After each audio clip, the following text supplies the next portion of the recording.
Here's the harsh truth. If you're dealing with toxic people, it's not their fault. It's yours for allowing them in your life.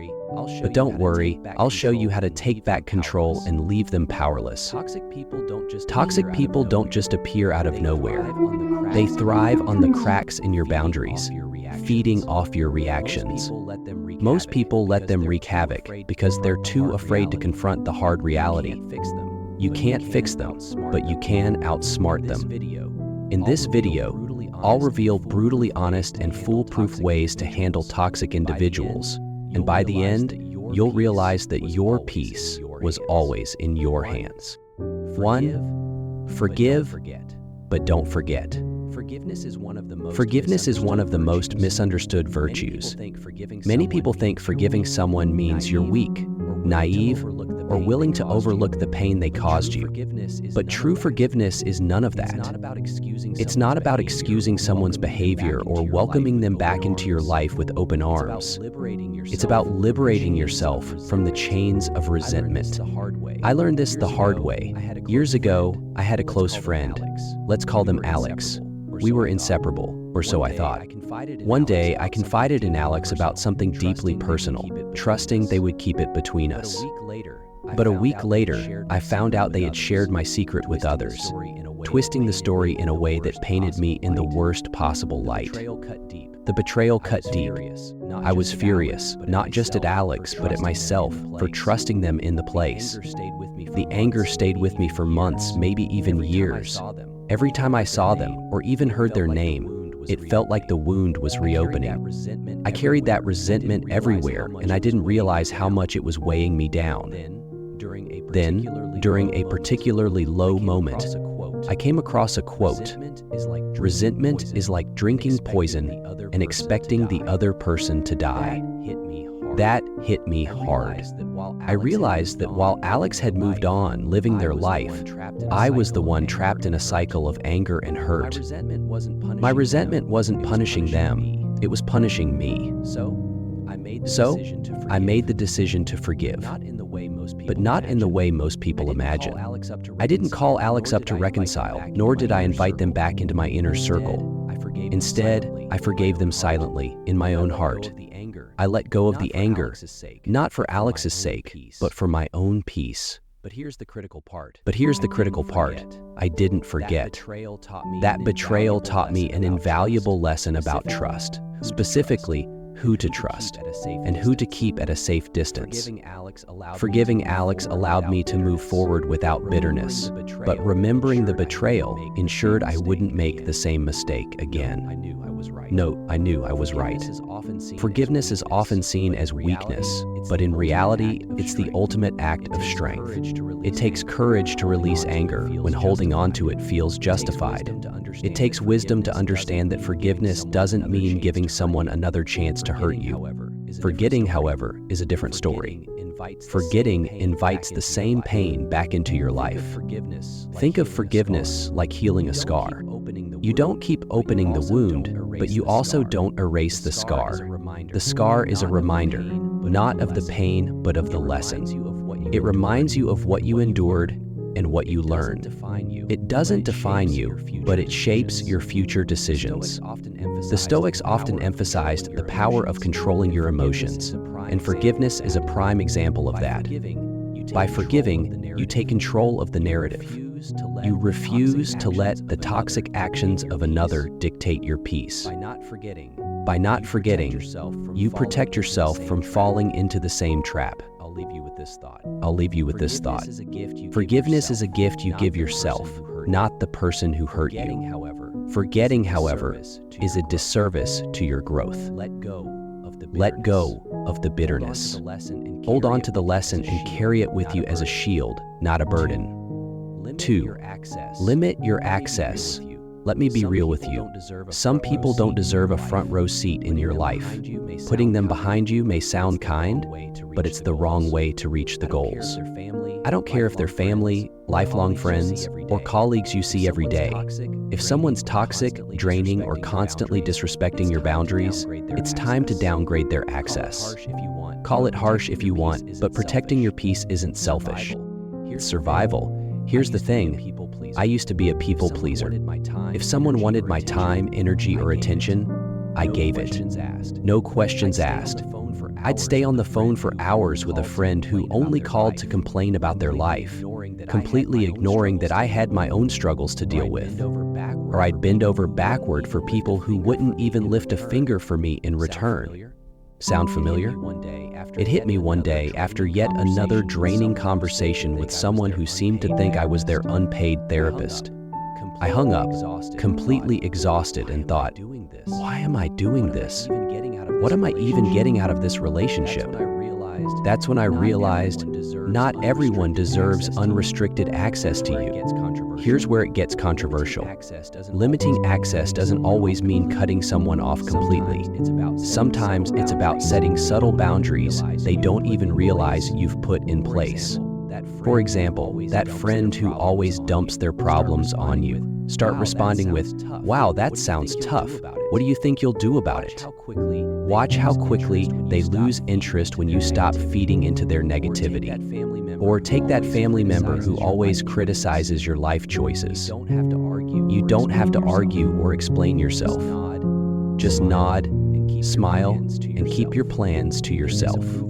Their disapproval loses power when they don't have the full story. I once had a coworker who thrived on gossip and drama. Every time they'd corner me in the break room with, "You won't believe what so-and-so did," I'd casually reply, "Oh, I'm not really into office drama," and walk away. It was awkward at first, but guess what? They stopped trying to drag me into their nonsense. Limiting access is about recognizing that not everyone deserves your energy and emotions. Exercise has potential. It's about creating layers. Inner circles for those who uplift you, and outer rings for the energy vampires. And yeah, some people might call you cold or distant for doing this, but ask yourself this: do you want to be liked by everyone or respected by the right people? Here's the jovial part. Think of your life like a VIP club. You're the bouncer, and not everyone makes the list. The toxic complainers? General admission, if that. The drama queens? They can watch from the parking lot. And the people who truly value and respect you, they're in the VIP lounge with you, sipping the good stuff. Limiting access isn't about being cruel. It's about being smart. Your time and energy are limited resources. Don't waste them on people who don't appreciate them. Because here's the truth. When you start valuing yourself, the right people will value you too. And the wrong ones? They'll either shape up or show themselves out. Win-win. 3. Use humor to disarm them. Sometimes the best way to handle a toxic person is to not take them too seriously. Toxic people thrive on tension. They feed off drama, arguments, and conflict. They're nasty. But what happens when you refuse to give them what they want? Instead of arguing back, you crack a joke, smile, or play along, just enough to deflate their ego. It's like popping a balloon. Suddenly, their grand performance falls flat. I remember a particularly toxic coworker who loved to critique everyone. Nothing was ever good enough for this person. Work, outfits, even the way people drank their coffee. One day, they decided to comment on my unorganized desk in front of everyone. "Wow, your desk looks like a tornado hit it. How do you even find anything in this mess?" They sneered. Instead of taking offense or defending myself, I shrugged and said, "You're absolutely right. This is my creative chaos." Albert Einstein's desk was messier than mine, so clearly I'm on track for genius. The group laughed, and their attempt to embarrass me completely backfired. After that, they never bothered me about my desk again. Using humor disarms toxic people for a few reasons. It takes the power away from their words. When you laugh at their insults or jabs, you show them that their attempts to hurt you aren't working. It changes the energy of the interaction. Toxic people want negativity. Humor brings levity and unpredictability, which they often can't handle. So why is humor important? It puts you in control. By staying calm and witty, you show that you're unshakable, which can frustrate them more than any direct confrontation. But here's the key. Your humor has to be light and clever, not aggressive or cutting. If your joke comes across as sarcastic or mean, it could escalate the situation. The goal is to make their negativity look ridiculous without stooping to their level. For instance, if someone keeps interrupting you in a meeting, you could say with a smile, "Wow, I didn't realize we were playing tag team speaking today. Your turn's over though. It's mine now." It's firm but funny and gets the point across without creating unnecessary conflict. Humor also works when toxic people try to guilt trip you. If someone says, "Oh, I guess you're too busy to care about me these days," respond with, "You're on to me. I've been auditioning for the role of terrible friend and it looks like I'm nailing it." It deflates their manipulative tactic while keeping things light. Using humor doesn't mean you're dismissing the seriousness of their toxicity. It means you're refusing to let them drag you into their negativity. It's a subtle way of asserting your strength, proving that you're unbothered by their attempts to control or belittle you. 4. Know when to walk away. Walking away from a toxic person is one of the hardest yet most liberating decisions you'll ever make. It's not just about leaving a bad situation, it's about reclaiming your peace, your time, and your energy. But here's the kicker. It's not always dramatic or sudden. Sometimes knowing when to walk away is about quietly choosing yourself over their chaos again and again. Toxic people are experts at convincing you to stay. They'll say, "I'm sorry, I'll change," or guilt trip you with lines like, "If you leave, you're giving up on me." And let's be honest, there's always a part of you that wonders if walking away makes you the bad person. But here's the truth. Staying in a relationship, whether it's a friendship, romantic connection, or family tie that drains you isn't noble. It's self-destructive. I once had a close friend who was the life of every party, but a nightmare in private. Every conversation was about their problems, their needs, and their drama. If I ever talked about my own struggles, they'd dismiss it or turn it into a competition. "Oh, you had a bad day, let me tell you about mine." At first I made excuses for them. They're going through a lot. They don't mean it. But as months turned into years, I realized I was pouring everything into this relationship and getting nothing back. Martin believes in the power of conscious intention to transform any trauma into mindfulness repetition that creates a life of personal purpose. The breaking point came during a crisis in my life when I reached out and their response was, "That sounds rough, but I'm dealing with my own stuff right now." That's when it hit me. They weren't toxic because they were malicious. They were toxic because they simply didn't care. I finally decided to walk away. And while it hurt, and while it also felt like a massive weight had been lifted off my shoulders. Walking away doesn't always mean cutting someone off completely. It might look like reducing contact, stop answering every call, stop answering responding to every text immediately. Let them fade into the background of your life. Setting boundaries. I'm not available to talk about this, or I don't think I can help you with that anymore. Respectful ways to step back. Emotionally detaching. Even if you see them or speak occasionally, stop letting their opinions or behavior affect you. The controversial part. Sometimes walking away means leaving someone society expects you to stay connected to, like family. The idea that you must endure toxic relatives because their family is outdated and blood ties don't give someone a free pass to manipulate or Walking away doesn't mean you're choosing to protect yourself. Here's the deeper message. Walking away isn't an act of anger. It's an act of love. It's an act of love for yourself, love for your well-being, and the life you want to live. It's saying, I deserve relationships that uplift not ones that tear me down. And when you finally walk away, you'll realize something powerful. You weren't just walking away from them. You were walking toward a healthier, happier you. Walking away doesn't mean you failed or given up. It means you've succeeded in recognizing your worth. Toxic people often leave you feeling like you're too much, not enough, or somehow to blame. But the moment you step away, you'll start to see the truth. It was never you. It was never always them. It was always them. And the best part, walking away gives you the freedom to fill your life with people who see your value and treat you accordingly. Surround yourself with uplifting Dealing with toxic individuals can feel like trying to swim with weights tied to your ankles. You're constantly dragged down by their negativity, manipulation or drama. The best antidote? Surrounding yourself with people who lift you up. Uplifting people don't just bring positivity. They remind you of your worth. They remind you of your growth. Encourage your growth. Keep toxic energy at bay.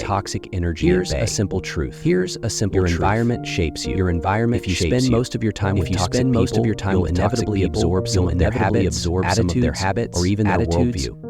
But when you're surrounded by people who genuinely want the best for you, something magical happens. You start to see the best in yourself. Think about this.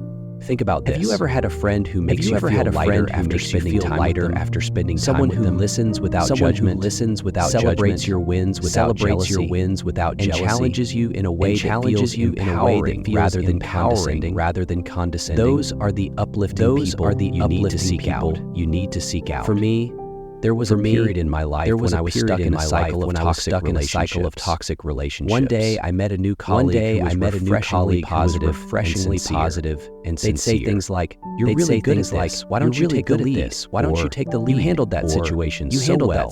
Their encouragement was so genuine that it shocked me. Over time, I realized I had been used to backhanded compliments and subtle jabs from toxic people that I didn't even know what real support felt like. Spending more time with them and showed me what I'd been missing. They didn't try to compete, undermine or manipulate.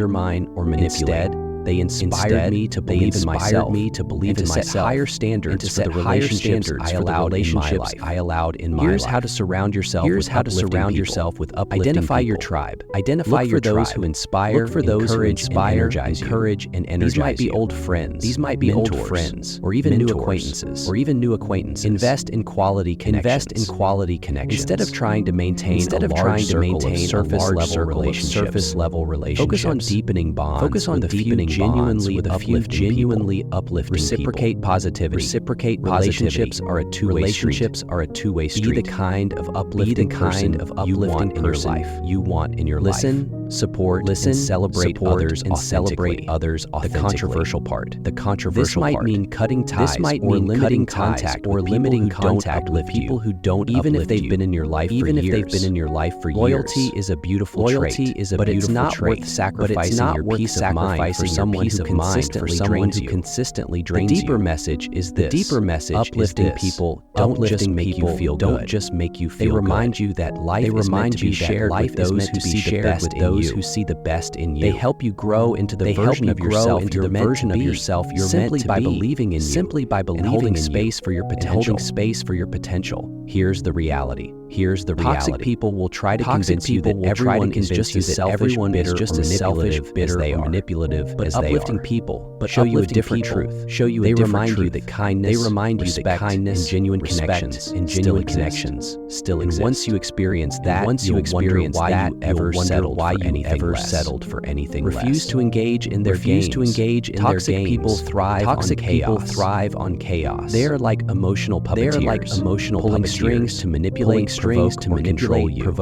Their games can be subtle.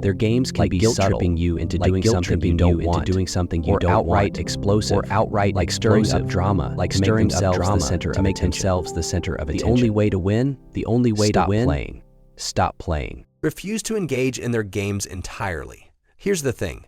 Toxic individuals are experts at baiting you. They'll say things designed to push your buttons or create situations where you feel like you have to respond.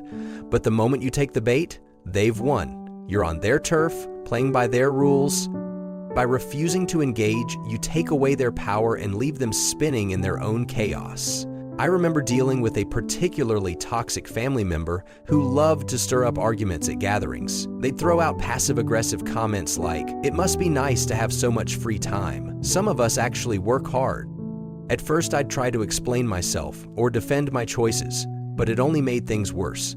They'd twist my words, escalate the argument, and somehow make me the bad guy. One day, I decided to stop playing their game. They weren't getting the reaction they wanted. Over time, they stopped targeting me because I refused to give them what they craved: drama. Refusing to engage isn't about being passive, it's about being strategic. Here's how you can master this skill. Recognize the bait. Pay attention to the patterns, what triggers you, and how do they try to provoke you.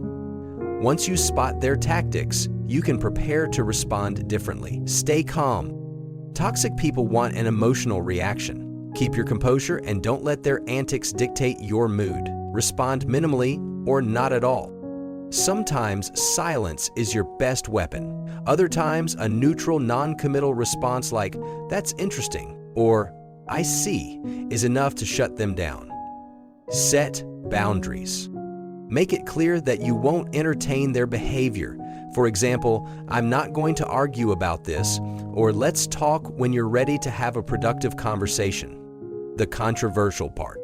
Refusing to engage doesn't mean being a doormat. It means choosing not to fight battles that aren't worth your energy. Toxic people may accuse you of being cold, dismissive, or even cowardly, but that's their way of trying to pull you back into the game. Remember, their opinion doesn't define you. The deeper message here is about control, yours. By refusing to engage, you remind yourself that you don't owe anyone your energy, especially not someone who thrives on negativity. You're setting the terms for how you want to interact with the world, not letting someone else dictate them. Life is too short to be drawn into pointless arguments or toxic mind games. When you step back and refuse to engage, you're not running away, you're rising above. And in doing so, you're choosing peace over chaos, clarity over confusion, and power over manipulation. That's a game worth winning, every time. 7. Stay focused on your purpose. Toxic people love to derail you. They thrive on distraction, pulling you into their chaos, drama, or petty schemes. It's almost like their mission is to make their problems your problems. But when you're deeply focused on your purpose, your goals, your values, and the life you're building, their noise starts to fade into the background. Staying focused on your purpose isn't just a defense, it's a power move. Here's the thing about toxic people. They want you to lose sight of yourself. They'll criticize your ambitions, downplay your achievements, or demand your attention at the worst possible times. Why? Because a focused person is a threat to their control. If you're too busy growing, thriving, or chasing your dreams, you won't have the time or the patience for their nonsense. I once worked with a colleague who was the textbook definition of toxic. They'd gossip about everyone, create unnecessary drama, and constantly try to drag others into their mess. At first, I got caught up in it. I'd waste hours listening to their complaints or defending myself against their petty jabs. But then I realized something. Every minute I spent on their nonsense was a minute I wasn't spending on my work, my goals, or my peace of mind. So I made a decision. I would focus on what truly mattered to me and let their chaos play out without me. I started setting firm boundaries. "I'm really busy right now. I can't get into this." I avoided unnecessary conversations and poured my energy into excelling at my tasks. The more I stayed focused, the less power they had over me. And the best part, my focus inspired others to do the same, leaving them with fewer people to manipulate. Here's how you can stay focused on your purpose, even when surrounded by toxicity. Clarify your goals. Write down what you're working toward and remind yourself why it matters. Keeping your purpose front and center will make toxic distractions seem less significant. Create a mental shield. Treat toxic people like background noise. Acknowledge their presence if you must, but don't let their negativity penetrate your focus. Say no unapologetically. If their demands don't align with your goals, don't hesitate to decline. Your time is valuable. Spend it wisely. Find your motivators. Surround yourself with people, books, or habits that remind you of your purpose and fuel your determination. The controversial part? Staying focused on your purpose might mean prioritizing yourself over relationships that don't serve you, even if those relationships are with close friends or family. Some might accuse you of being selfish, but here's the truth. Focusing on your purpose isn't selfish. It's essential. You can't pour from an empty cup, and you can't achieve your dreams if you're constantly bogged down by someone else's negativity. The deeper message? Staying focused on your purpose isn't just about ignoring toxic people. It's about honoring yourself. It's a declaration that your time, energy, and aspirations are too valuable to be wasted on someone else's drama. Toxic people may try to distract you, but your purpose is your anchor. When you're clear on what you're working toward, their negativity can't shake you. And as you continue to pursue your goals, something incredible happens. You build a life so fulfilling and grounded that their toxicity becomes irrelevant. At that point, you're not just surviving their chaos, you're thriving despite it. And that's the ultimate win. Avoid gossiping about them. Gossiping about toxic people might feel satisfying in the moment, like a harmless way to vent your frustration or even the score. But let's be real. Gossip never ends well. It keeps their toxicity alive in your life, turns you into the very thing you're trying to escape, and worst of all, gives them free rent in your head. If you want to deal with toxic people effectively, resist the urge to talk behind their back. That's what the opposite of vibrant thought does. Stay away from them if possible. Here's the reality. Toxic people are often fueled by attention, even negative attention. Gossip only feeds the drama they crave, making you an unintentional participant in their game. Worse, it creates a toxic cycle where their behavior starts dictating your actions. That's the opposite of taking control. I learned this the hard way. Hey, at one point I had a coworker who was notoriously toxic, always stirring up conflict and dragging others down. A few of us would vent about them during lunch, sharing stories about their latest antics. At first, it felt like camaraderie, but over time I realized something unsettling. Every conversation about him left me feeling drained and bitter. Worse, they somehow found out about our gossip and used it to paint themselves as the victim. From that moment, I decided to stop engaging in gossip. Instead, I focused on maintaining my professionalism and addressing issues directly when necessary. It wasn't always easy. There were times I really wanted to vent, but I noticed a shift. By stepping out of the gossip loop, I reclaimed my energy and my integrity. Here's how you can avoid gossiping about toxic people while staying sane. Vent productively. If you need to release your frustration, do it with someone you trust who won't fuel the fire, like a mentor or therapist. Stick to facts, not insults. Redirect the conversation. When others start gossiping about the toxic person, steer the discussion toward more constructive topics. For example, let's focus on how we can handle this situation better. Focus on solutions. Instead of dwelling on their behavior, channel your energy into finding ways to protect your peace and move forward. Practice empathy. While you don't have to agree,